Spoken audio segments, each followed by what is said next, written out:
El reloj marcaba las 6 de la mañana y el taller de mantenimiento industrial de la empresa metalúrgica andina ya estaba lleno de ruido. Las prensas neumáticas zumbaban a lo lejos y el olor a aceite quemado flotaba en el aire, mezclado con el eco metálico de herramientas golpeando. En ese ambiente denso y rutinario, Ernesto, un veterano de 20 años de experiencia en mantenimiento, caminaba con paso seguro, como si cada máquina le obedeciera solo por verlo pasar. Ernesto siempre había sido el primero en llegar. No necesitaba que nadie le diera órdenes ni que le explicaran cómo hacer su trabajo. En su mundo, la experiencia lo era todo. Y, a decir verdad, no estaba equivocado, al menos hasta ese día. En la mesa de partes del taller lo esperaba una orden de trabajo marcada en rojo: revisión urgente de válvula de seguridad, compresor principal de la línea 4. Ese compresor era vital para la producción, y un fallo significaba horas de paro que la empresa no podía permitirse. La válvula llevaba semanas dando lecturas inestables, y ya se habían reportado fugas de aire comprimido que nadie terminaba de resolver. Otra vez lo mismo, murmuró Ernesto, firmando el papel sin siquiera leerlo completo. Esto es pan comido. El jefe de turno, un ingeniero joven llamado Ricardo, trató de advertirle. Ernesto, asegúrate de bloquear y etiquetar la línea antes de abrir esa válvula. Las presiones están inestables. Muchacho, llevo más años arreglando máquinas que los que tú tienes de vida, respondió con una sonrisa confiada.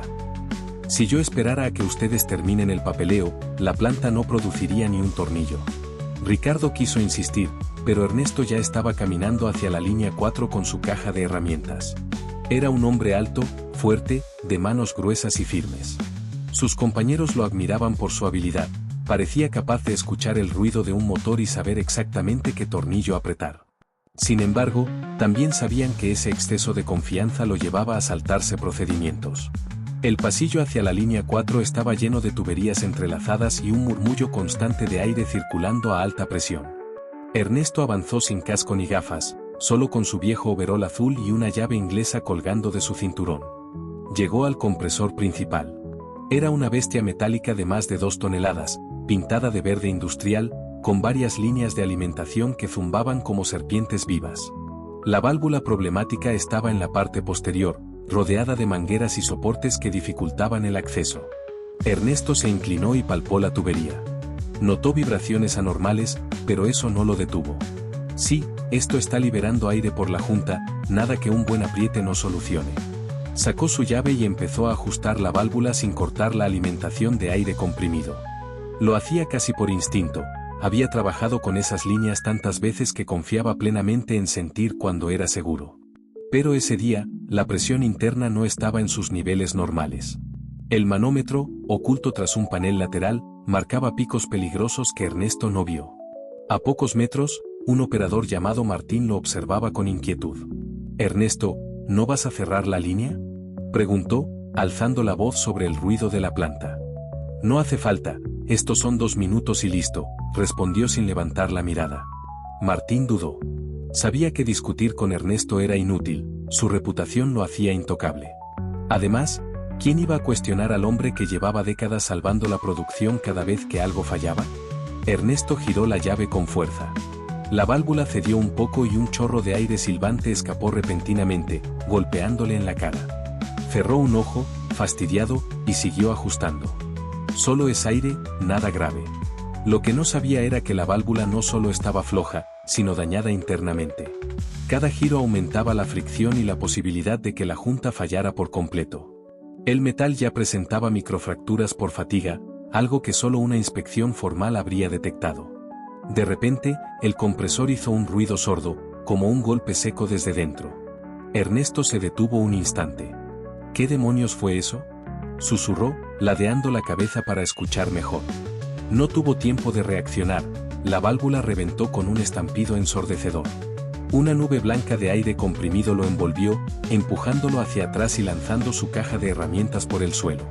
Ernesto trató de cubrirse, pero el escape era tan violento que la presión lo pegó contra la pared. Martín corrió a cerrar la válvula principal, pero el volante estaba duro y necesitaba más fuerza. Al mismo tiempo, la alarma del compresor empezó a sonar, indicando sobrepresión en el sistema. Ricardo llegó corriendo desde la oficina de control, gritando instrucciones que se perdían entre el silbido del aire. Ernesto intentó moverse, pero la manguera de alimentación había golpeado su pierna y lo mantenía atrapado. La temperatura del aire, al salir comprimido, estaba bajísima y le quemaba la piel como hielo seco. En medio del caos, Ernesto seguía pensando que podía controlarlo. Si logro aflojar, balbuceó, estirando la mano hacia la llave caída. Solo necesito un segundo, pero ese segundo no llegó. El ruido era tan fuerte que apenas se escuchó el estruendo final cuando el soporte metálico del compresor cedió por la vibración. La máquina entera se desplazó unos centímetros, inclinándose peligrosamente. Ricardo y Martín, desesperados, lograron cerrar la línea principal a tiempo, pero el daño ya estaba hecho. Cuando el silbido cesó, el taller quedó en silencio, salvo por el sonido irregular del respirador de Ernesto, que yacía en el suelo, semi-inconsciente y con el overol rasgado. Ricardo corrió a su lado y gritó: «Llamen a emergencias. Ahora». El reloj marcaba las 6:23 de la mañana. Todo había pasado en menos de 10 minutos. Pero este no era el final. Era solo el principio de una cadena de consecuencias que nadie imaginaba. La ambulancia llegó en menos de 10 minutos, pero a Ernesto le parecieron horas. Semiconsciente, escuchaba fragmentos de voces y sirenas mientras lo subían a la camilla. Sentía un dolor agudo en la pierna y un zumbido constante en los oídos. Intentó hablar, pero apenas pudo emitir un susurro ronco. En el hospital, los médicos confirmaron múltiples fracturas y quemaduras por congelación en la piel debido al aire comprimido. Su estado era grave, pero estable. Mientras lo trasladaban a la sala de operaciones, Ernesto pensaba una y otra vez en lo mismo: solo eran 2 minutos, solo 2 minutos. La noticia se esparció rápido por la planta. Ricardo reunió a todo el equipo en la sala de reuniones improvisada. Nadie levantaba la mirada. Martín fue el primero en romper el silencio. «Yo le dije que cerrara la línea, pero no quiso escuchar». Ricardo asintió con pesar. «Este accidente no es culpa de una sola persona. Es el resultado de saltarnos procedimientos que existen por una razón. Hoy fue Ernesto, mañana podría ser cualquiera de nosotros». La investigación interna reveló que la válvula llevaba meses con reportes sin atender y que Ernesto nunca bloqueó la línea antes de intervenir. La empresa reforzó la capacitación y aplicó un programa estricto de bloqueo y etiquetado. 2 semanas después, Ernesto despertó de la cirugía con la pierna inmovilizada y una larga recuperación por delante. Cuando Ricardo lo visitó, el veterano bajó la mirada, avergonzado. «Creí que podía con todo», admitió con voz débil. «Pero la experiencia no te salva cuando ignoras las reglas». Ricardo apretó su mano. «Lo importante es que sigues vivo. Que tu historia sirva para que nadie más cometa el mismo error». El exceso de confianza le había costado caro.